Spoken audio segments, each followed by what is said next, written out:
राधे। ओम नमो भगवते वासुदेवाय नमः। तो जब महाभारत का युद्ध हो रहा था तो अर्जुन ने श्री कृष्ण से कहा कि हे अच्युत, कृपा करके मेरे रथ को दोनों सेनाओं के बीच में ले चलो, जहां मैं उपस्थित युद्ध की इच्छा रखने वालों को और शास्त्रों की इस महान परीक्षा में जिनसे मुझे संघर्ष करना है, जिनसे मुझे युद्ध करना है, उन्हें देख तो सकूं। मुझे उन लोगों को देखने दीजिए जो यहाँ पर धृतराष्ट्र के पुत्र दुर्योधन को प्रसन्न करने की इच्छा से लड़ने के लिए आए हैं। तो संजय ने कहा, हे भरतवंशी, अर्जुन द्वारा इस प्रकार संबोधित किए जाने पर भगवान श्री कृष्ण ने दोनों सेनाओं के बीच उस उत्तम रथ को लाकर खड़ा कर दिया। संजय धृतराष्ट्र को बता रहे हैं आंखों देखा हाल। तो अर्जुन ने देखा भीष्म, द्रोण और विश्व भर के समस्त राजाओं के सामने भगवान ने कहा कि हे पार्थ, यहाँ पर एकत्रित सारे कौरवों को देखो। तो अर्जुन ने कहा, वहाँ दोनों पक्षों की सेनाओं के मध्य में अपने चाचा, ताऊ, पितामह, गुरु, मामा, भाई, पुत्र, ससुर और अपने शुभ चिंतकों को देखकर कहा कि हे कृष्ण, मैं कैसे लड़ूं इनके साथ, अपने मित्रों को, अपने सगे संबंधियों को मैं कैसे युद्ध करूं, इनको मारकर मैं कैसे सुख भोगूंगा। अर्जुन इस तरह बोलने लगा। तो युद्ध की इच्छा रखने वाले अपने मित्रों और सगे संबंधियों को देखकर तो मेरा शरीर ही कांप उठा, मेरा तो गला ही सूखा जा रहा। मैं इन्हें कैसे मार सकता हूँ, मैं इन्हें मारकर कैसे सुख भोग सकता हूँ। ऐसे ऐसे वचन बोलने लगा, ऐसे ऐसे कहने लगा कि हे श्री कृष्ण, मेरा तो सारा शरीर ही कांप उठा है, मेरे तो रोंगटे ही खड़े हो गए हैं, मेरा तो धनुष ही मेरे हाथ से छूटा जा रहा है, मेरी तो त्वचा ही जली जा रही है, मेरा तो गला ही सूखा जा रहा है, मेरे तो पूरे शरीर में कंपन ही पैदा हो रही है, मेरे तो रोंगटे ही खड़े हो गए। इस प्रकार बोलने लगा कि हे श्री कृष्ण, अब तो मैं यहाँ खड़ा रहने में भी असमर्थ हूँ, मैं अपनों को भूल रहा हूँ, मेरा सिर चकरा रहा है। हे कृष्ण, मेरा तो केवल अमंगल के कारण ही दिख रहा है, मुझे तो केवल अमंगल दिख रहा है।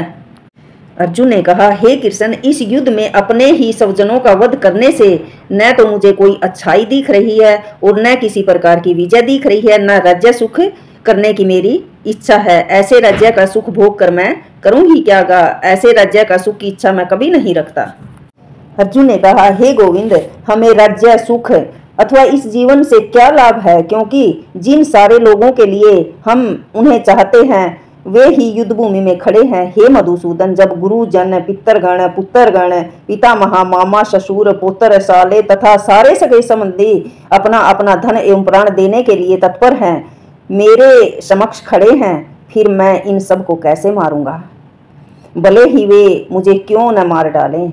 हे जीवों के पालक, हे श्री कृष्ण, हे पार्थ, हे अर्जुन, मैं इन सब से लड़ने के लिए तैयार नहीं हूँ। भले ही बदले में मुझे तीनों लोग क्यों न मिलते हों, मैं इस पृथ्वी की तो बात ही छोड़ रहा हूँ। भला ही धृतराष्ट्र के पुत्रों को मारकर हमें कौन सी प्रसन्नता मिलेगी।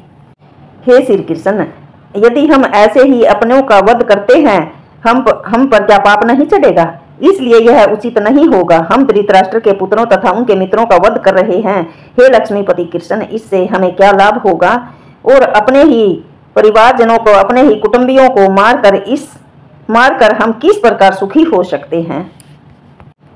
अर्जुन ने कहा, हे जनार्दन, यद्यपि लोभ से अधिभूत चित्त वाले ये लोग अपने परिवार को मारना या अपने मित्रों से द्रोह करने में कोई दोष नहीं देखते, किंतु हम लोग जो परिवार के विनष्ट करने में अपराध देख सकते हैं, ऐसे पाप कर्मों में क्यों प्रवृत्त हों, ऐसे पाप कर्म हम क्यों करें। कुल का नाश होने पर सनातन कुल परंपरा नष्ट हो जाती है और इस तरह शेष कुल भी अधर्म में प्रवृत्त हो जाते हैं।